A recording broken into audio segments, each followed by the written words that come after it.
Hello தம்பி, நீ காட்டுற வீடு நல்ல வீடு தானே? நல்ல வீடா சார்? நம்பி வாங்கோ, கலீஜா இருக்காது. சரி, நல்லா இருந்தா நல்லது தான். எவ்வளோ வாடகை? சார் மாசம் மாசம் 20,000 டான வந்தா சரி. வாடகை மட்டும் கொஞ்சம் அதிகமாக இருக்குது தம்பி. சார் வாடகைக்கு ஏற்ற ரூமு கன்ஃபார்ம் இருக்கும் சார். உங்களுக்கு சிக்கன் கொடுத்துட்டு அந்த சாப்பாடில் நான் என்ன சார் சாப்பிட போகிறேன்? சரி தம்பி, வீடை பார்க்கலாம். சார் வீட்டெல்லாம் பார்த்துட்டீங்களா? இதுதான் ஹாலு கடைசியா.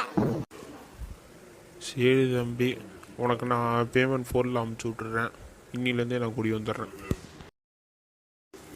வந்துடுச்சான்னு பாரு. ஓகே சார், வந்துடுச்சு.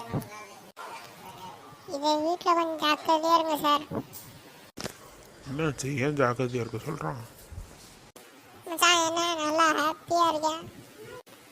அது ஒன்றும் இல்லை மச்சான், ரொம்ப நாளாக ஒரு வீடு விற்காம இருந்துச்சுல, அது ஒரு செட்டு தலை கட்டிட்டேன்.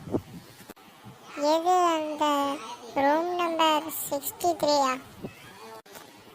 அம்பிட்டு தான், அந்த வீடு தான் மச்சி. மனசாட்சி இருக்காடா உனக்கு? அந்த வீடை போய் கொடுத்துருக்க. ஏன்டா, என்ன ஆச்சு? பேய் இருக்குன்னு தான் சொல்றாங்க, அங்க எதுவும் ஆவலில. ஏற்கனவே 3-4 பேர் செத்துருக்கதான் நியூஸ் வந்துருக்கடா. ஊரே இவன் போயிட்டானா இன்னொரு தனக்கு வீடை வித்துற வேண்டியதுதான். முதல் வேலையா நாளைக்கு காலையில அவன் இருக்கானான்னு பார்க்கணும். நைட்டு உட்காந்து டிவி பார்க்குறதே தனி சுகம். Hi sir, welcome to our house. யார் நீ? எங்கேருந்து பேசுகிற? இந்த வீட்டுக்கு நான் மட்டும் தானே வாடகை கொடுத்தேன். நான் இந்த வீட்டில் இருக்க பேய். தக்காளி அப்போ கையில் வை காசு. வந்தனா மூஞ்சி மகரை உடச்சிட வேண்டாம். உன் ஃபேஸை பார்க்கலாமா?